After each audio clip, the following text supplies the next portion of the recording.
It's the Kink Consultant podcast, where we're turning up the heat on all things kink and dating, relationships, and pop culture. So close the door, plug in your headphones, and let's get down to it.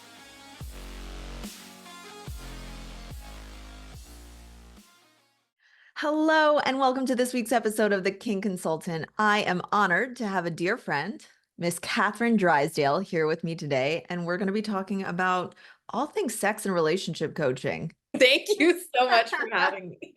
Absolutely. I'm so glad we could finally get this done. You have an extremely busy schedule. You are nonstop. So, what's been going on lately that has you so busy? Yeah, I mean, I think first things first. So I'm in grad school right now. I'm getting a master's Congratulations. in clinical psychology from Columbia, which is super exciting. That's a huge deal. I know. Yeah. And it's crazy. I think I always thought I was going to go to grad school, but I thought I was going to get an MBA. And this was like years ago. But like now it feels really validating to know that like this is allowing me to go even further and even deeper on my path and allow me to support people in a different way with more support on like the psychology behind like why we have sex in certain ways and exploring pleasure. So I'm really excited to dive into research, sex research, specifically around women's pleasure, kink, non-monogamy, stuff like that. I also host a ton of events here in New York City. We just had our monthly Sexpert meetup last night. I've been hosting some like dating events, kinky events, and some workshops that are in the midst coming up. Yeah.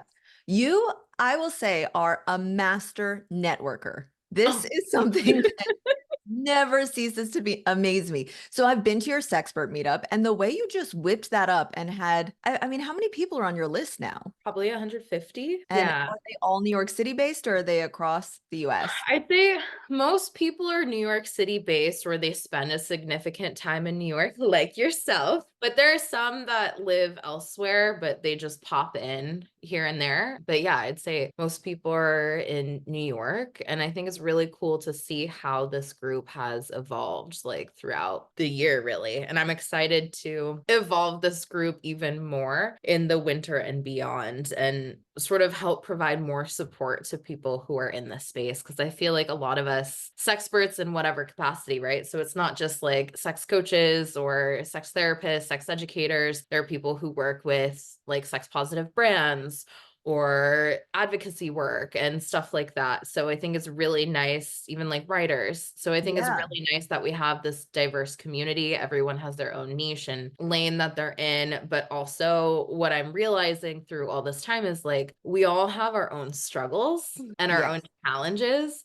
And I think in this space, it can feel so isolating, like we're going through it alone, when in reality, we're not. And so I'm excited to integrate some more like programming within this community of like, okay, if 10 people struggle with this, like maybe let's have a conversation about it, or let's bring in an expert who knows how to go around ads in like the sex space or something like that. So I think having more Yeah. advice, more help to actually get us out of the thick of things. I know. Well, you've already helped me. I mean, Stripe took down my account temporarily and I did not know what to do. And you immediately got into action. You started connecting with me with people who helped solve the problem. At that stage, we were just kind of early in our discussions. I don't even know if we'd met in person. I don't think we had. No, I Just don't sort think of we like do. But I'm just a connected. straight homie. I'm like, if I Yeah, know someone that's that's you struggling, I'm like, are. if I have a solution, let me help you, And like, I don't always have a solution, but if I don't have a solution, I probably know someone who does. And it's funny, I'm still banned from Stripe. They would not reactivate my account. Oh my God, I'm so sorry. I mean, I live in fear of it, because people lose Yeah. money from it. And it's indicative of how, I guess, crucified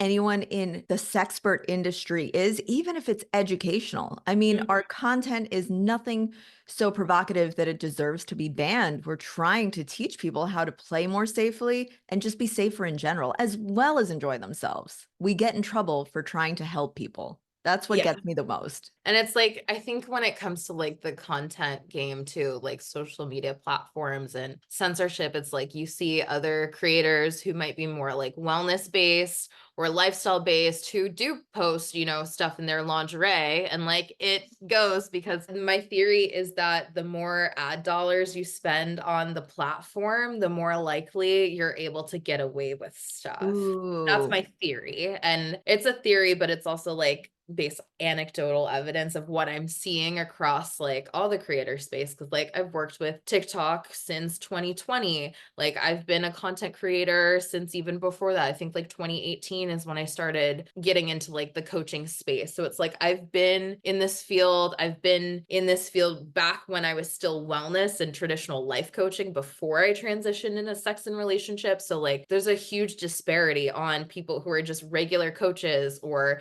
wellness creators or whatnot, what they're able to post versus anyone that's educating in this space. I know. And if you're educating about anything vanilla, you get away with a lot. If you get even a little bit edgy, that's it. They are Yeah. over you, you're done. And then I do have some other friends who post in other areas. I have one friend who posts about motorcycles and she gets banned all the time for no reason. So I guess it's sort of, it can be hit or miss, but I notice anyone talking about straight up like sex positions, they're allowed to simulate them and talk about them and they get away with it all the time. It's wild too, even like comedians, what they can say. I know, because Yeah. it's a joke, or it's, I guess as long as you're the butt of a joke, it's not as big a deal to TikTok and Instagram. But speaking of, I am Catherine Drysdale on both Mhm. Instagram and TikTok. Yes, yes. And I remember in my early days of TikToking, yours was one of the first accounts I came across that was actually talking about this stuff. So you were probably one of like first to market in Oh, the really? Oh, that's TikTok so funny. place. That's so Yeah. funny. I love I that. mean, yeah, you must have seen that though, right? Like Yeah, I not mean, there many. weren't many people doing what I'm doing. And I feel like even still, I feel like there's not so many educators or coaches that are successful on TikTok. Cause like I know you've grown to fame on TikTok too, Yeah, but like it comes with its own challenges that are different and unique than Instagram. And I feel like it most does. people have found that Instagram is easier to navigate or has been in the past versus TikTok seems like the wild, wild west. But I mean, I was lucky that when I got in with TikTok as a TikTok creator, like I was recruited by TikTok to post educational Wow. content when I was a life coach. So that's how I Got got it. into that program. And that's what helped me grow. But yeah, back when I was starting to create content, there weren't many people doing what I'm doing at all. And it definitely was challenging to try to like navigate, like how do I go about educating in a way that won't get me banned, because I don't go live. One of the times, I think one of the first times I went live doing like sex coaching, I said the word masturbate once and I was banned for 2 weeks. And then I did a collab live earlier in the year about consent education with one of my friends that has this underwear brand called Ask First, where 100% of the profits go to consent education in high schools. Wow. And so we Wow. were giving like scenarios on like what's consensual and what's not, like what's consent and what's coercion. And she was banned.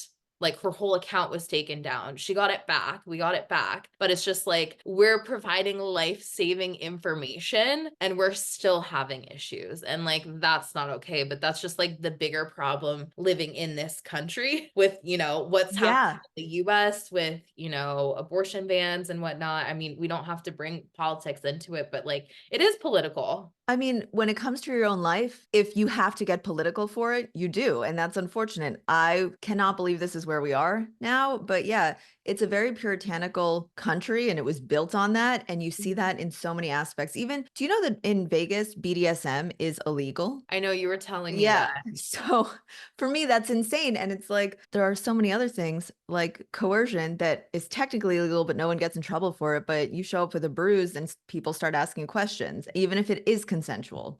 So it's always disappointing to hear this, but that is why we're doing the work we do. Someone's got to do it. So what projects are you working on now? You mentioned workshops. Do you have any in the works? What have you been doing around workshops recently? Yeah. So I earlier, was it last month in September, I went to Sex Down South, which for those of you who aren't familiar, it's probably one of the biggest sex conferences that exists. It's in Atlanta every single year. This last one was the 10th annual. And there I did a pretty like groundbreaking workshop. I think a lot of people don't have this approach, but basically the workshop was helping you release pleasure blocks I use NLP, so neuro-linguistic programming, EFT tapping, and hypnosis. So Mm. using subconscious tools to release your pleasure blocks.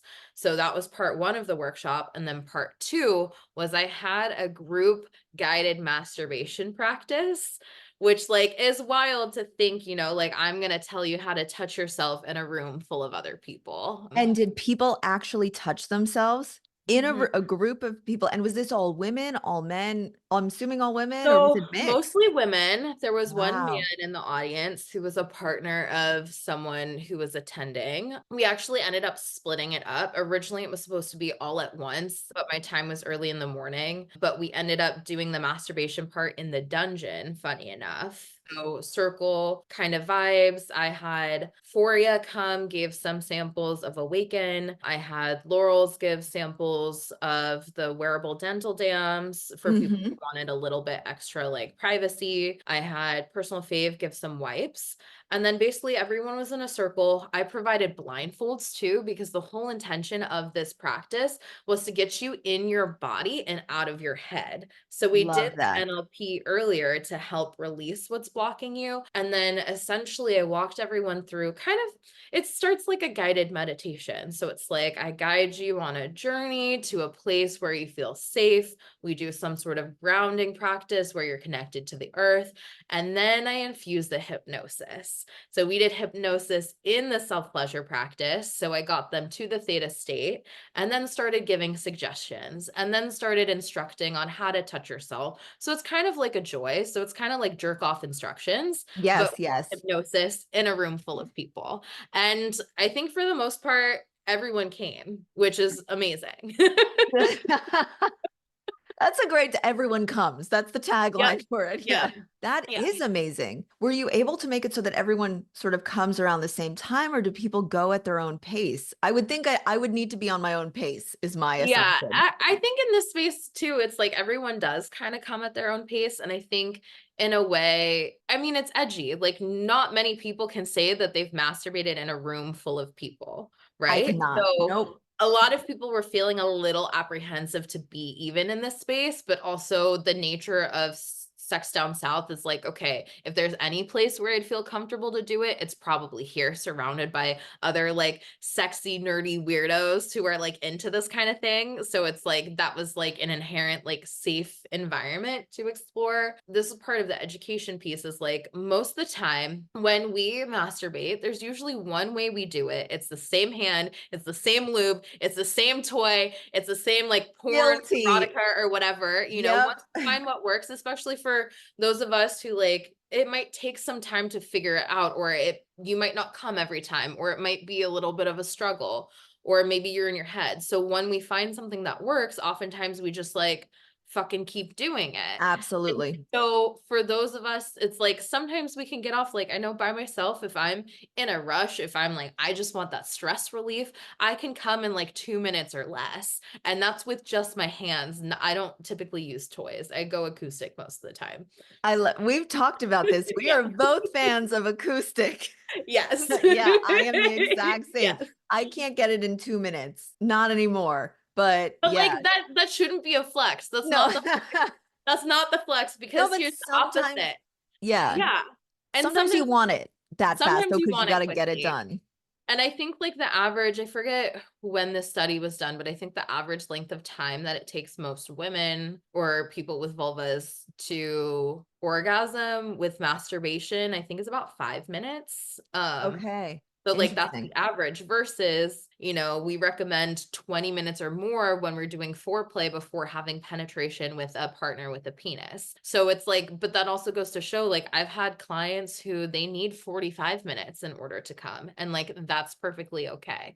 And so creating this environment to, number one, infuse like pleasure mapping in a way. So it's like Yeah. the first like 10 minutes of this, you weren't touching your genitals at all. It was just feeling comfortable in the space. We put on Euphoria Awaken, which is like a CBD lube-ish in a way. And it really helps, I think, especially for women or those who are struggling with experiencing orgasm. Maybe you have like limited sensation, maybe you're stuck in your head more, or like you just feel like you can't get over the edge. Awaken works where like you put it on your genitals about 20 minutes before you're going to start activity. So by Hmm. the end of like the masturbation session, it's like people were experiencing more pleasure than they would in like a regular setting. Yeah. Like enhances the experience a little bit more. It is oil based, it's coconut oil based, so it's not compatible with latex condoms. So that's just something to keep in mind. But like hand stuff or by yourself, amazing. That's great advice. I've never heard of a program or a workshop like this before, and I love that because I think I always say it starts in the mind. And you Yeah. started by helping relax people's minds. So, is there any quick and dirty teaser you can give to sort of help people on their journey who might just be starting and trying to release a block or wanting to get more in their body while they masturbate? Yeah, I think number one, it's really important to, and maybe this is like an opportunity to like journal or just think about like, how do I define pleasure? How do I define intimacy? How do I define sex? How do I define relationship? And I think thinking about how you define certain things that can help us figure out what your particular block is. Because a lot of Mhm. people realize that like they might have certain blocks that are created from religious upbringings or the culture that we grew up in. Sometimes it's something that is more subconscious, like no one actually communicated it to us. And then sometimes it's something where it's just deeply ingrained in the culture and that's just what it is. So I think it's important to identify what your beliefs are and then ask yourself, is this mine or is this someone else's? Ooh, And yeah. that's like the huge game changer. And that's where like we do with the NLP, we're able to go to the root of the belief and release it like that. So usually within like 20, 30 minutes or so. And then with EFT tapping, I think is a great resource for anyone because you can do this by yourself. You don't need a practitioner to help you with it. But I really like using EFT tapping as a belief bridge. So going from your disempowered belief to the more empowered belief. So what that would look like, and for those of you who are like new to tapping, I recommend using one of 2 points. Number one would be just the side of the hand. Yeah. Or I really like this point, like if you're someone that has a lot of anxiety, is the middle of the chest, Okay. because this activates like the vagus nerve. So it feels Yeah. calming for me. So like when I would drive, I don't in New York anymore, I could still be driving and tapping here. Or Oh, I like love sometimes that. tap on the subway because like people stress me out. But typically what you do is like you can, I mean, I don't know. No, me too. I Me love too. The I love energy in New people. I York, hate people. It's just there's a lot of people all the time. yeah, in the subway especially, and you're in close proximity, you feel that energy. Yeah, no, it's insane. But I like tapping because you can do this like out and about. I've done this like sitting at a restaurant before, on a plane, wherever. And essentially, you can just like tap here if you want. Or what I invite you to do is either say out loud or in your head if you're in public, speak out like how you're feeling now and then how you want to feel. So, like, even though I'm feeling disconnected from pleasure right now, I wholly and completely love and accept and forgive myself. Oh, I love that. Yeah, So and even that's though just I'm, the yeah, beginning statement, and yeah. then you keep talking out loud how you're feeling. So, like, I'm not feeling good in my body. I'm having a bad body image day. I'm on my fucking period. I am so bloated. I've shat 5 times today, and Amanda knows because, like, this is Yes, I for do. real. Like, I'm just feeling overall icky. I haven't masturbated in 4 days. But even though I feel like shit right now, I know that it's possible to feel better because I have felt better about my body and I have felt better about my sexuality. And even though I'm I'm in an interesting space in my life, and even though I'm on my period right now, so I'm not feeling super sexy, I know that I'm 100% that bitch. And I know that I'm oozing with sexuality. And I know that I'm deserving of feeling pleasure. So even if I don't want to touch my clit right now, there's nothing wrong with me. Like, I don't have to masturbate to feel good. I don't have to have sex to feel good. Maybe I just want to be naked in the bath and just wear lingerie for myself, and that's okay. And you know what? I do feel sexy. And even if I'm on my period, who the fuck cares? Right? So it's just like, I it's love that. having fun with it. I'm Yeah. like, well, there's our sound bite. And I've done some hypnotherapy before, like had it Mhm, done. I'm a huge believer in it. And my hypnotherapist has done work with me like that before. And it really mhm. does make a huge difference in how we present in the world and how we feel about ourselves. Yeah, Yeah. and, like, hypnosis, like, I will say with clients, like, I tend to only do hypnosis for, like, really deep, deep-seated beliefs, like, usually at the halfway point of coaching. Because a lot of people, it's like you have to feel like you trust the person that's doing it, right? I think Yeah. there's a lot of misconceptions with hypnosis, and people think it's being done to you, but all hypnosis is self-hypnosis. It just helps you get to the level to release beliefs or create suggestions. So like in the masturbation experience, the suggestions were helping enhance pleasure, feeling connected to your body, connected to pleasure, enjoying yourself, staying out of your head. So it's like it's able to allow you to either enhance how you're already feeling or remove things that are so deeply stuck that you can't get it any other way. Yeah, that it makes a ton of sense, and that's been my experience as well. Because people imagine someone goes with a watch or something and drops you into this state of hypnosis, but it really is so much of your own internal power coming Yeah. out and helping you work through things. Okay, so if I wanted to attend one of these workshops or find out about things you're throwing, how would I find out? Where can I go to learn more? The first place definitely would be follow me on Instagram and TikTok. I'm at I am Catherine Drysdale. Also my website, catherinedrysdale.com. I'd Mhm. say on socials, probably more updated. I I'm know. also, I'm like, I'm trying to hire an assistant right now so that I can get everything else updated. But yeah, definitely on socials. I host events all the time. I have online workshops that I'm planning for the next 3 months. So there's going to be a lot of juicy things. And then I'm considering opening up a group program, I think in December. Ooh, well, I definitely want details on that when that comes up. So I mean, I'm already following you and one of your biggest fans. So Love it.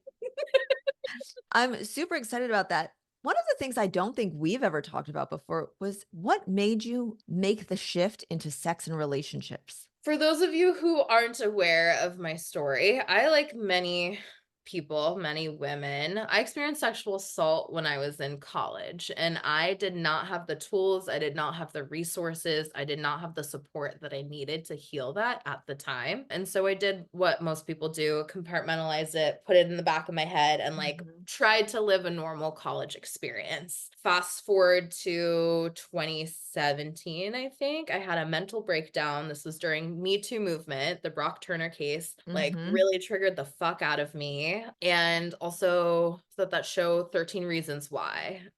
There was like I knew it was about suicide but not about rape. Yeah, so I Okay. watched like there was a very graphic scene there. And so I watched it thinking, "Oh, maybe this will help me process." No, it fucking like unlocked the worst mental breakdown I've ever had. I had to go on a medical leave of absence from my job in entertainment because I went from crying in the bathroom because entertainment's already toxic to crying at my desk.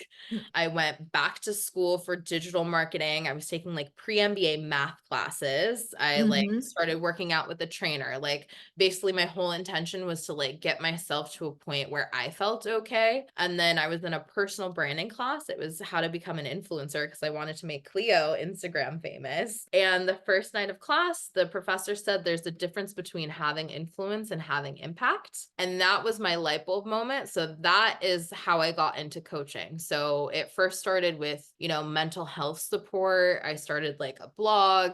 My first iteration of my business was called like Live Authentically Now. And I got Hmm. into the life coaching certification, didn't feel quite qualified. So then I got into NLP, EFT, hypnosis. I'm also Reiki certified and I'm board certified and all of that. I know, very weird, very woo woo. And I started in like the more woo woo, but I always knew that I wanted to work in the sex space. I just needed to get to the point where I was at a certain point with like processing my trauma that I felt safe enough to, and like strong enough to support other women going through it too. And so it wasn't until I started exploring NLP where I was actually able to heal at the level where like I wasn't crying every single time I talked about my rape. And like Yeah. it was life changing for me. And because I had that kind of transformation, I was like, okay, I can help people in this way. And I also like, I don't know, I knew I wanted to do coaching versus therapy because I wanted to not have to dilute myself. I wanted to Hmm. be able to be myself, share my stories, be authentic, like still bring in the elements of my first business, be authentic in my message, how I communicate, how I talk to people, because I want people to feel less alone in their experience. And like, that's kind of like my why. It's like I was fumbling when it came to having sex. Like I did not have a great time starting to have sex, but like it doesn't have to be that way. And just because I had it that way doesn't mean other people have to have that experience too. And that's what you do so well. You didn't just take people from sort of healing from their own trauma. You took them right through to finding pleasure in their orgasms again and being able to have orgasms again. You focused on not just getting past the trauma, but moving into the pleasure. And I Yeah. think a lot of people like leave that out of the equation. Like I feel like Yeah. in a lot of trauma spaces, and that's part of why like I needed to get to a certain point before I helped people through it. But it's like it's so focused on healing trauma, but like no one really talks about how to navigate relationships after experiencing trauma, right? Or like Yeah. how to explore intimacy. Or maybe this trauma happened like 10 years ago, but you're with a new partner and now you're getting flashbacks, or you had pleasure before, you were able to come before, but now you're not. And like there was one woman in particular who came to this workshop at Sex Down South, and she told me, she was like, I haven't been able to come with a partner at all, like Wow. for years, like since this trauma.